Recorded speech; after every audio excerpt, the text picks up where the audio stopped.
Salam saudara-saudara yang dikasihi oleh Tuhan, bertemu lagi dengan saya Pendeta Triwindo Sidabutar.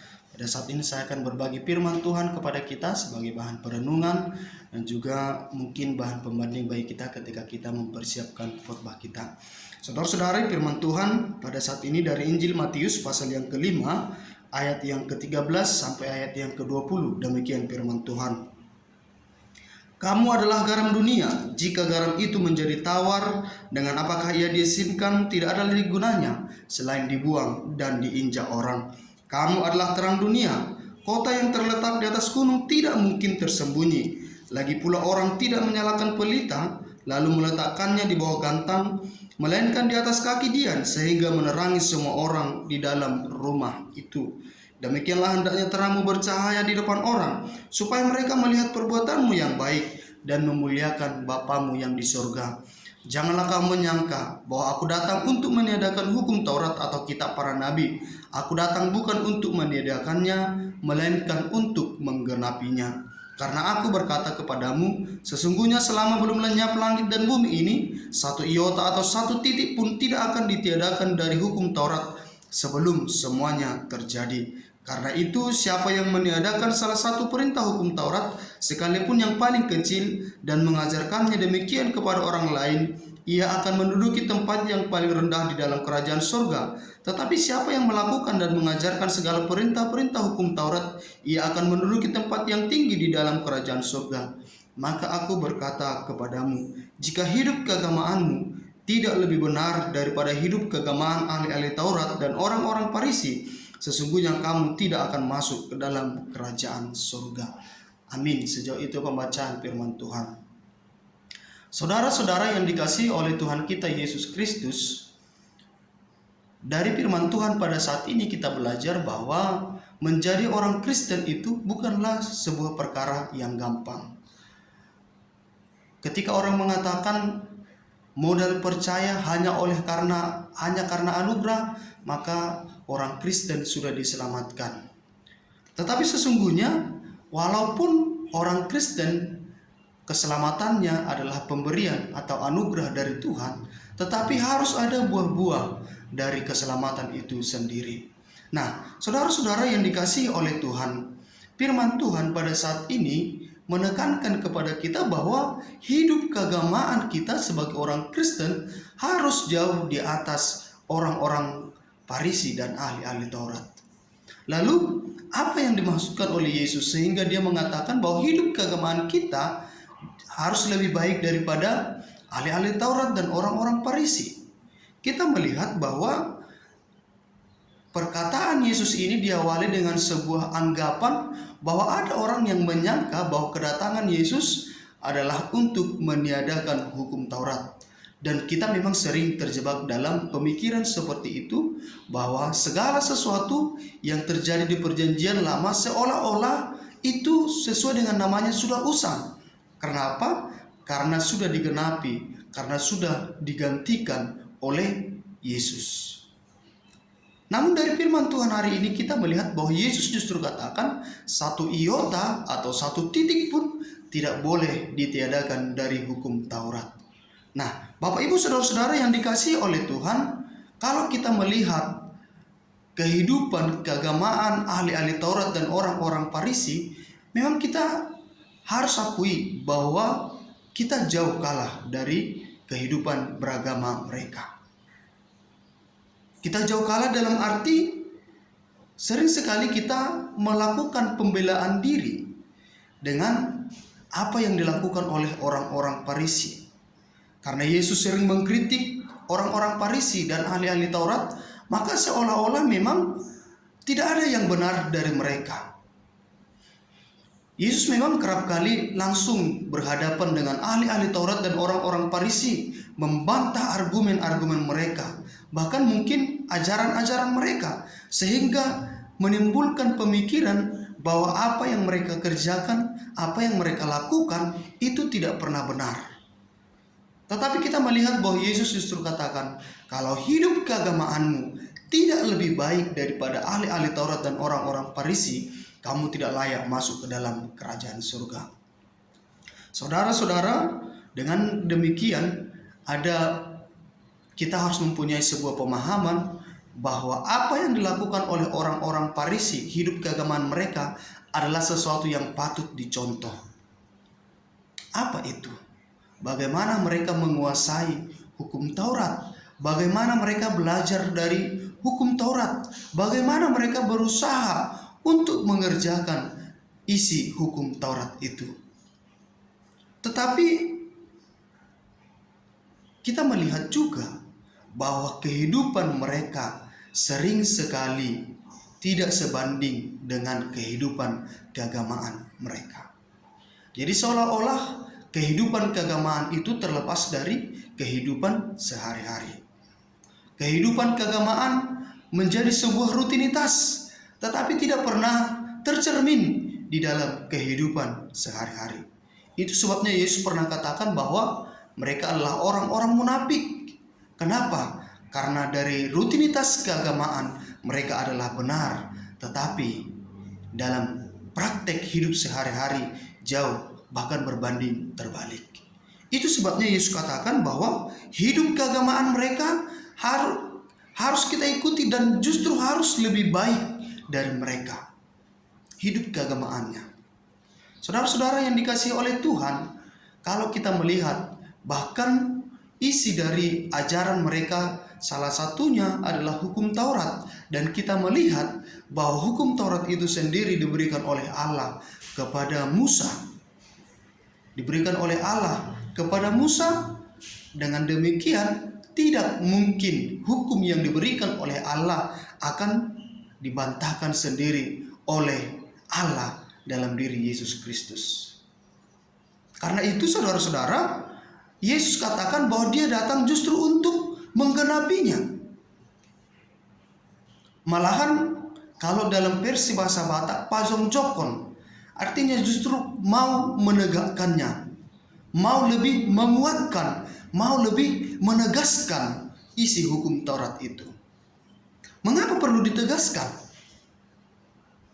Saudara-saudara, kalau kita melihat misalnya isi hukum Taurat itu, 8 diantaranya itu bersifat jangan, dimulai dengan kata jangan.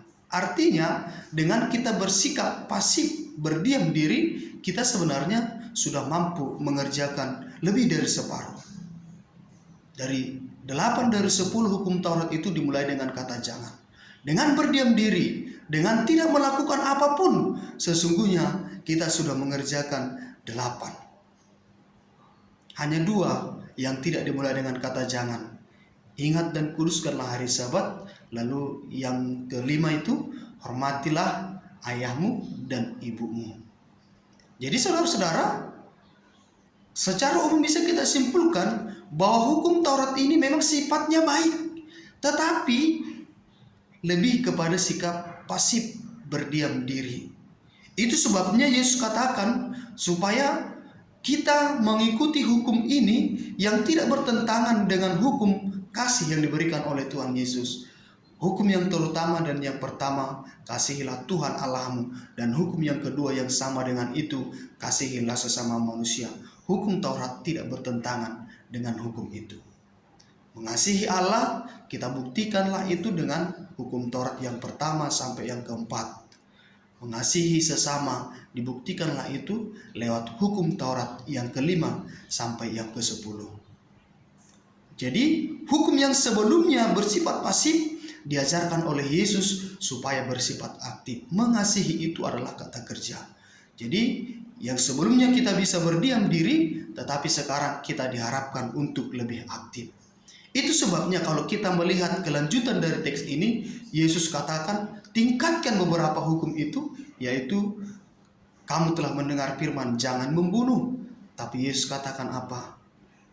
Ketika seorang marah dan mengatakan orang lain munafik, mengatakan orang lain kafir, mengatakan orang lain, pada ayat yang ke-22, tetapi aku berkata kepadamu, setiap orang yang marah terhadap saudaranya harus dihukum. Siapa yang berkata kepada saudaranya kafir harus dihadapkan ke mahkamah agama, dan siapa yang berkata jahil harus diserahkan ke dalam neraka yang menyala-nyala. Jadi lebih berat. Yang sebelumnya jangan membunuh, sekarang malah lebih berat. Bahkan kita melihat lagi, Yesus katakan, hukum mengatakan jangan berzina. Yesus katakan apa? Barang siapa melihat perempuan lalu dia menginginkannya dalam hatinya, dia juga sudah berzina. Mana yang lebih berat? Hukum Taurat atau apa yang disampaikan oleh Yesus? Jauh. Apa yang dikatakan oleh Yesus jauh lebih berat untuk dikerjakan.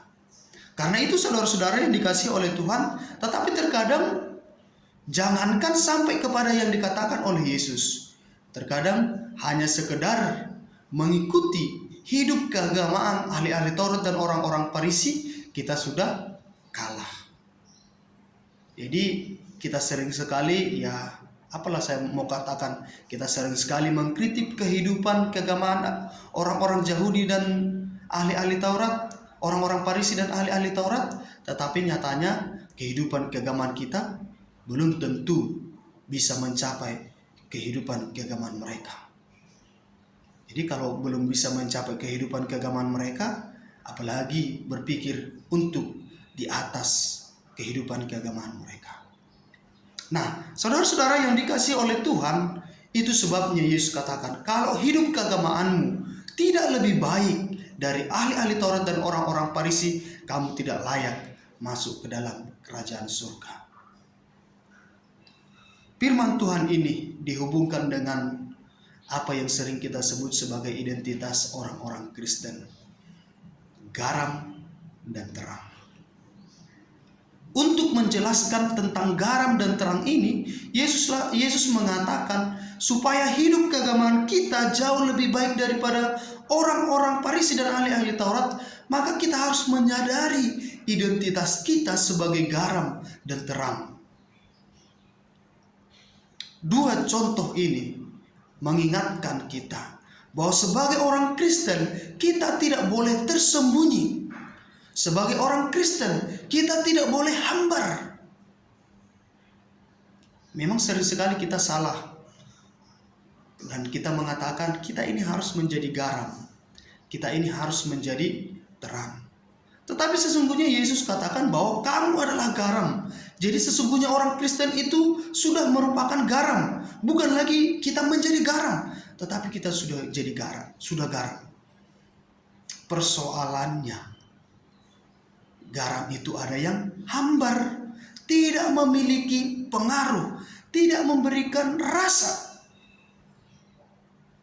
Jadi kita setiap hari mengkonsumsi garam. Walaupun bentuk fisiknya tidak kelihatan, tetapi bisa kita rasakan. Ketika garam itu dimasukkan ke makanan, maka kita tidak bisa melihat lagi bentuknya, tetapi kita bisa merasakan kehadirannya. Ketika makanan tidak memiliki garam, maka terasa makanan itu hambar, tidak enak. Itu sebabnya saudara-saudara, kehidupan kekristenan itu seperti garam. Janganlah kita adalah garam yang hambar. Yesus katakan, jika garam itu menjadi hambar, tidak ada lagi gunanya selain dibuang dan diinjak orang. Memang dalam kehidupan di Palestina sana, ada garam yang hambar itu dibuat menjadi jalan. Jadi bahan untuk membuat jalan itu tentu kalau dia sudah menjadi jalan, maka itu setiap hari akan diinjak-injak oleh orang. Itu sebabnya dikatakan tidak ada lagi gunanya selain dibuang dan diinjak orang. Jadi ketika kehidupan kekristenan kita, kehidupan keagamaan kita sebagai orang Kristen itu hambar, tidak memberikan pengaruh bagi orang lain, maka sebenarnya tidak ada gunanya. Demikian juga dengan terang.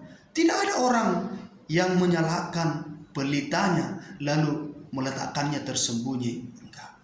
Justru dia diletakkan di atas supaya bisa menerangi seluruh ruangan itu. Kalau zaman kami dulu ada namanya lampu yang seperti lampu semprong, itu harus kita pompa, lalu kita gantungkanlah itu di tempat yang tinggi supaya bisa menerangi rumah. Orang Kristen pun demikian, harus bisa memberikan cahaya bagi orang lain. Kalau dia redup, kalau dia tidak bercahaya, kalau dia tersembunyi, maka tidak ada lagi gunanya. Apa gunanya kita mempunyai lampu, tetapi lampunya sendiri kita hidupkan tetapi tersembunyi? Tidak ada gunanya. Saudara-saudara, ketika saya masih kecil, ada setiap kita membuat sebuah permainan, ada yang disebut dengan anak bawang. Jadi ketika setiap permainan itu ada orang yang kurang paham dengan permainan itu atau tidak tahu sama sekali permainan itu. Lalu supaya mereka diikutkan berperan serta juga, maka dibagi misalnya ketika main cakbor, ya dulu sabur katanya dulu, cakbor. Jadi itu lari-lari, lalu ada anak bawang. Dibagilah ini, anak bawang di tim A, anak bawang di tim B. Lalu kalau anak bawang ini satu tim saya justru tambah pekerjaan saya, mengawal lawan tapi juga mengcover pekerjaan anak bawang ini. Jadi anak bawang itu menyusahkan dalam tanda petik, menambah pekerjaan. Jadi ketika orang-orang Kristen hanya menjadi anak bawang, tidak mengerjakan apa-apa, walaupun sebenarnya dia bisa melakukan, maka sebenarnya tidak ada gunanya. Bahkan Yesus katakan tidak layak masuk ke dalam kerajaan surga. Jadi orang Kristen itu tidak boleh pasif. Orang Kristen itu tidak boleh berdiam diri. Orang Kristen itu tidak boleh tidak memiliki fungsi. Sama ketika main bola, 11 lawan 11. Ya, 11 lawan 11. Lalu ada satu orang yang tidak mau bergerak. Kadang ini harus dijaga. Kita stres sendiri, jadi udah tambah pekerjaan kita menjaga lawan, kita harus jaga lagi posisi dia. Akhirnya apa? Jadi 10 lawan 12, bukan 11 lawan 11 lagi, tapi 10 lawan 12. Makin kalah kita. Jadi itulah yang disebut bahwa kehadiran orang Kristen itu harus memiliki dampak, memberikan pengaruh. Ketika ada orang membutuhkan pertolongan, kita hadir di situ dan kita sebenarnya mampu menolong dan kita tidak melakukannya. Itulah kekristenan yang tersembunyi. Kekristenan yang tidak memiliki dampak. Orang Kristen yang hanya menjadi anak bawang. Karena itu saudara-saudara yang dikasihi oleh Tuhan, hidup keagamaan kita harus di atas ahli-ahli Taurat dan orang-orang Farisi. Kita hidup dalam rutinitas keagamaan, berdoa, beribadah, mengikuti persekutuan, tetapi di dalam kehidupan sehari-hari kita ini adalah garam, kita ini adalah terang, harus memberikan pengaruh, memberikan rasa, memberikan dampak positif bagi orang-orang di sekitar kita. Kiranya Tuhan memberkati kita menjadi garam dan terang di tengah-tengah dunia ini. Tuhan Yesus memberkati. Amin.